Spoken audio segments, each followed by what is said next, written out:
A toddler barely able to walk was abandoned in the snow by her mother to die. Yet, guided by instinct, she toddled toward a dimly lit cabin, stepping into a bond that would rewrite her fate forever. He was once a loner, abandoned by life, and no one could have guessed that this girl's arrival, bringing the purest form of love, would rekindle a broken bachelor's life from the ashes. Bound by neither blood nor promises, their bond grew deeper than any biological tie, showing the world the true meaning of family. Today, we tell a story that has moved countless hearts to tears. This adorable girl is Marty, an illegitimate child born into hardship. Her mother was a drug addict who frequently shot up right in front of her, indifferent to the trauma she caused. Worse yet, the child support provided by Marty's father was squandered on her boyfriends, turning the girl into nothing more than a meal ticket. That's your father you wanna see.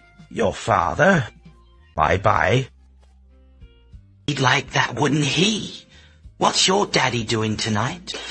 He forgot about you.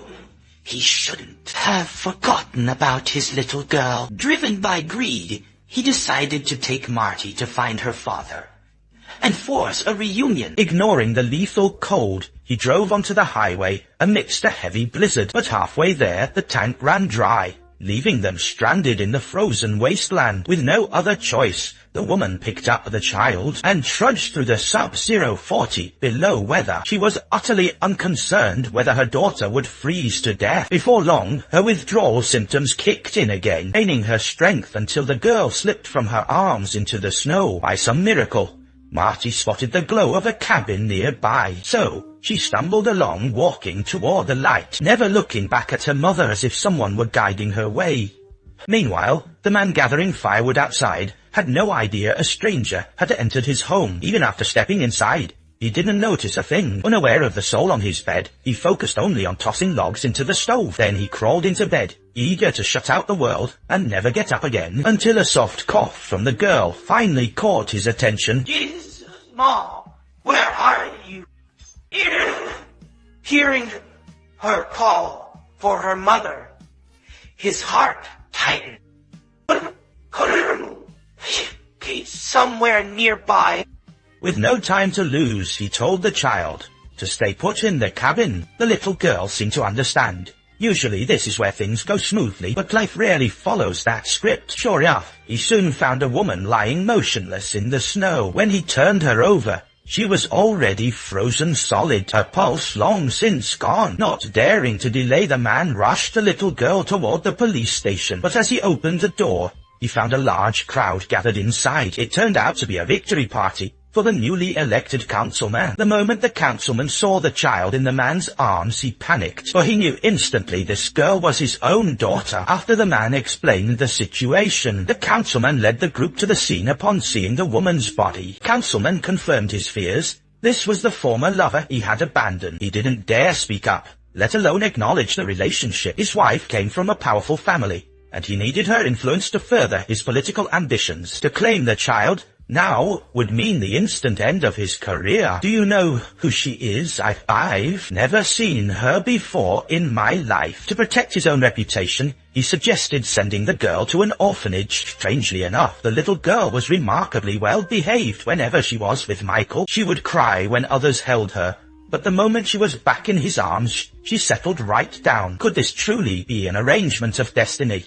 Michael didn't mind the girl's sudden appearance in his life. He even felt an inexplicable connection to her. So, he decided to adopt the girl. But adopting a child was no simple task. He had to pass rigorous evaluations by the welfare agency to be eligible for adoption. To legally adopt her, Michael scrubbed every inch of his house until it was spotless. Yet when faced with the welfare agency's questions, he was still incredibly nervous, stuttering through his every response. It was clear that he lacked the necessary qualifications to adopt an older bachelor with no stable income. Any one of these factors would fail the screening, but he refused to give up. I believe this child belongs with me. He walked into my house.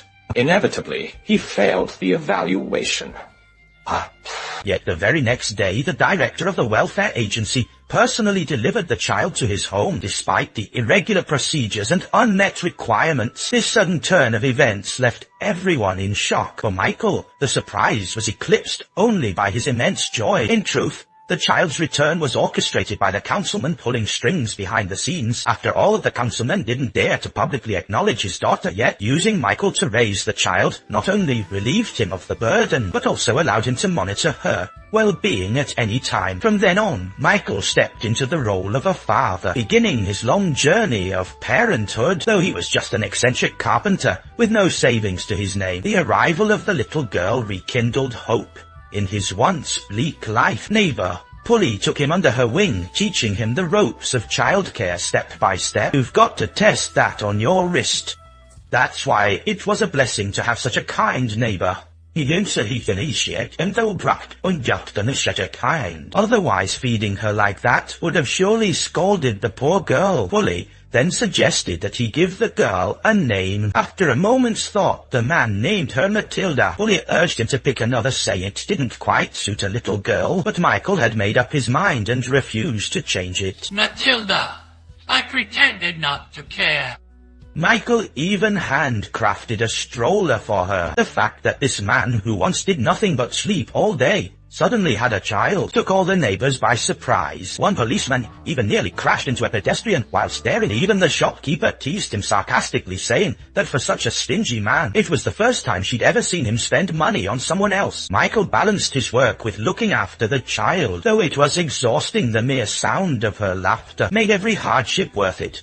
While other children had store-bought toys, Mattie's were all handcrafted by her father, one-of-a-kind treasures. Mattie was quite mischievous, sneaking out whenever her father was preoccupied with work. He would rush out to search for her, eventually finding her nestled under a large tree. Left with no choice, Michael had to keep his daughter on a tether to ensure she never wandered out of his sight. Once he'd earned a little money, he went to the market and bought a hot air balloon toy, giving his daughter a unique taste of joy. Time flew by. His daughter grew older and developed a mind of her own. When her father wasn't looking, she would cut the rope that bound her and run off to play once more. This time he searched far and wide, but couldn't find her anywhere. It turned out his daughter had wandered to the edge of a cliff overlooking the vast bottomless sea. Just as she was about to fall, her father arrived in a hot air balloon just in time to catch her in his arms. What a mischievous little rascal she was. Polly told him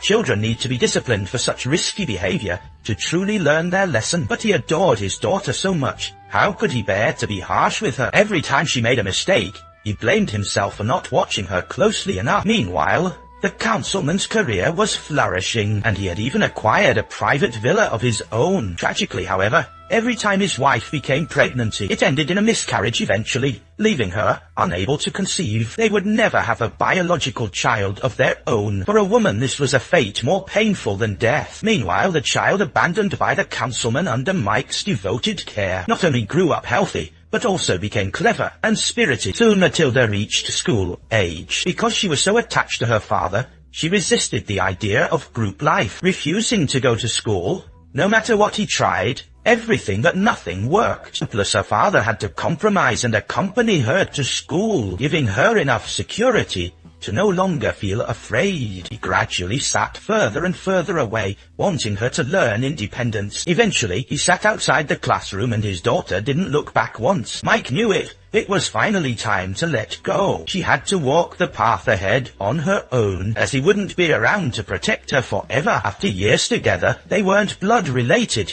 yet their bond was deeper than blood. He was incredibly proud to see her grow into such a confident, radiant girl. Now the childless councilman was looking for an opportunity to approach her. Seeing how bright and sensible she had become, his desire to claim her as his daughter grew stronger than ever. So he commissioned a custom set of furniture from Mike, requesting installation on the weekend. Knowing that Mike always brought his daughter along on weekends, the furniture was soon completed. As agreed, Mike arrived to deliver it that weekend. While the wife asked Mike to assemble the furniture, she politely invited Matey inside for a tour of the house. This was exactly what the councilman had planned with his daughter right there. He used every excuse to get close to Matey, telling her stories about the old paintings. Soon Matey became captivated by a horse in one of the books. Seeing her interest, the councilman seized the chance and offered to take her riding. His wife hadn't seen him this happy in years, as he personally taught the girl how to ride. To spend more time with Matey, the councilman went inside to speak with Mike. She's having such a great time out there. She has a real passion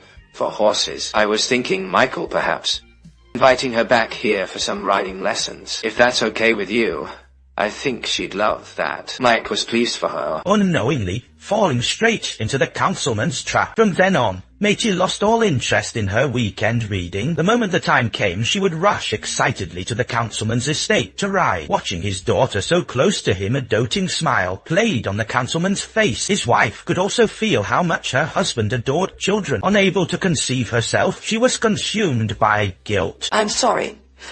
Sorry for what I'm just sorry. I couldn't give you what you really wanted.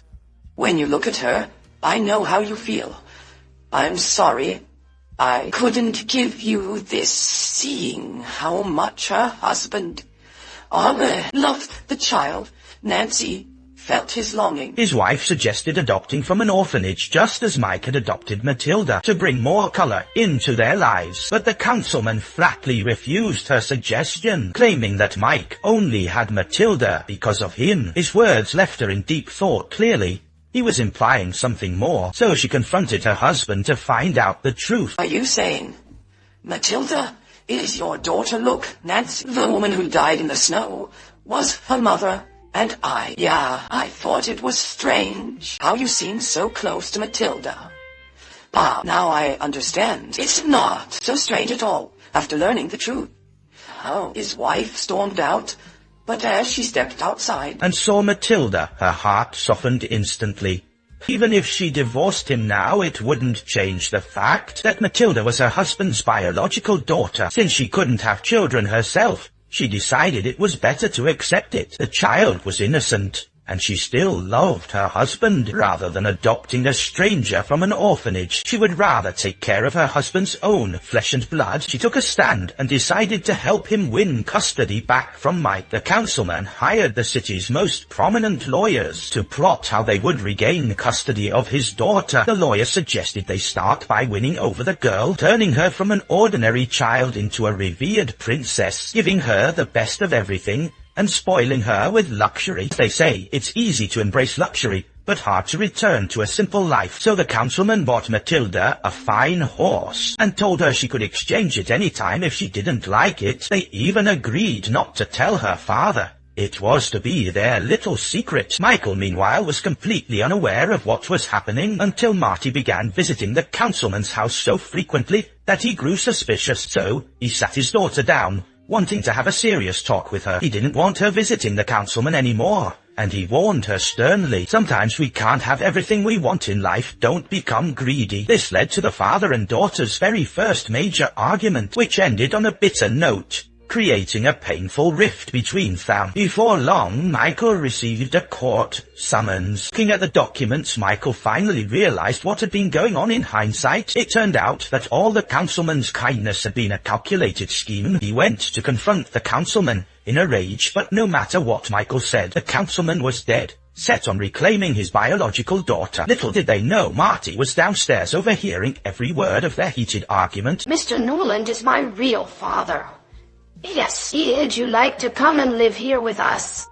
Matilda, I don't know what I'm supposed to say. At that moment, Marty realized the true cost of those sugar-coated bullets. The price would be losing the only father who had truly raised her. After they returned home, Michael told her the whole truth, where she came from, and how he had come to adopt her. But Michael didn't say a word about the councilman's past mistakes and abandonment. After all, he was still her biological father, and Michael didn't want her heart filled with hatred. With everything out in the open, the misunderstanding between them was finally cleared. Soon the day of the court hearing arrived. In court, the councilman publicly expressed remorse and apologized for abandoning his daughter years ago. He hoped Marty could forgive him and sought to gain the judge's sympathy, praying that the court would grant him custody. The councilman's lawyer then brought up Michael's past, claiming he was no bachelor and that his wife was pregnant at the time. Yet Michael divorced her then, How could a man of such character raise Mattie well? How could he provide her with a proper upbringing? Confronted by the lawyer's accusations, Michael offered no defense. In reality, it was his wife's betrayal that had led to the divorce. Despite the opposing lawyer's provocations, Michael refused to explain.